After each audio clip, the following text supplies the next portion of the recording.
Bonsoir Émilie. Que nous révèlent les chiffres de la saison estivale? Est-ce que Monaco attire toujours autant? Alors Monaco attire plus qu'en 2023 et les clientèles traditionnelles de la principauté sont là en force. Comment on peut expliquer cela? Alors, on explique déjà une très forte hausse du tourisme américain, plus 22%. Les Américains ont soif de voyage, c'est vrai pour Monaco, mais c'est vrai pour le monde entier. Nous avons sans doute également bénéficié sur la Côte d'Azur d'un repli un peu de Paris qui a été réservé aux Jeux Olympiques, on va le dire. Mais surtout, comme je vous le disais, c'est avec plaisir que l'on reconstate une hausse des clientèles italiennes et britanniques cet été. C'est une fréquentation constante, Guy Antonelli, aussi bien en juillet qu'en août? Belle progression sur les 2 mois. Alors, vous le voyez, j'ai pris quelques notes avec moi.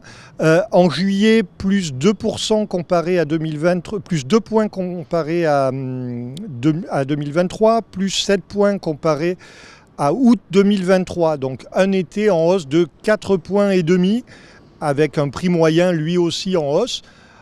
Donc oui, c'est quelque chose de régulier. On revient cet été au niveau des étés précédents la crise du Covid. Et est-ce que la présence du Tour de France à Monaco a aussi boosté son attractivité? Ça a boosté son image, ça a boosté la présence de visiteurs sur la journée du Tour et ça continue à placer Monaco dans une destination où le sport est extrêmement important. Mais le contexte reste concurrentiel? Alors, le contexte est extrêmement concurrentiel. Monaco fait de très bons résultats, mais la Côte d'Azur également. Nous attendions un excellent été sur la clientèle du Moyen-Orient. Il a été très bon parce que ça reste la deuxième clientèle en valeur sur les mois de juillet et août. Cependant, il est un tout petit peu moins bon que ce que nous espérions. Vous voyez, nous commençons à être difficiles avec nos partenaires hôteliers. Quand nous attendons quelque chose d'extraordinaire et que c'est juste très bon, nous le remarquons.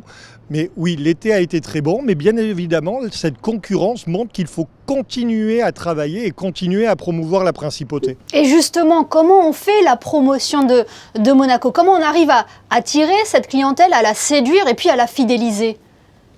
Alors, il faut continuer à faire savoir si Monaco a une grande notoriété au niveau mondial. Considérer Monaco comme une destination de vacances n'est pas vrai pour tout le monde, n'est pas vrai tout le temps. Donc les messages diffusés par la direction du tourisme doivent contribuer à cela. Vous rappelez sans doute de la campagne qui était diffusée d'avril 23 à avril 24 sur Times Square.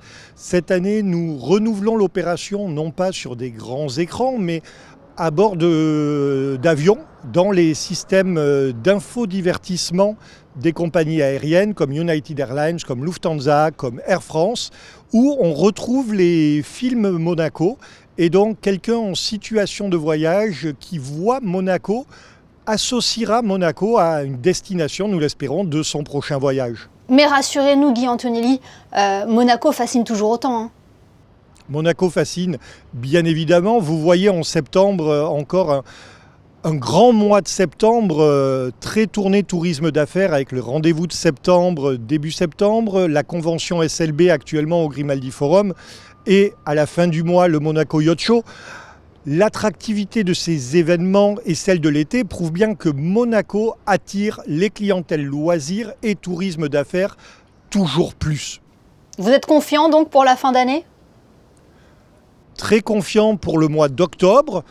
L'hiver, comme d'habitude sur la Côte d'Azur, est un peu plus difficile. C'est une période où la clientèle est moins présente et nous devons le faire savoir parce que à l'époque où de nombreux médias parlent de surtourisme, lisser la fréquentation sur toute l'année était très important, notamment quand on est sur une région où l'hiver est très agréable comme ici.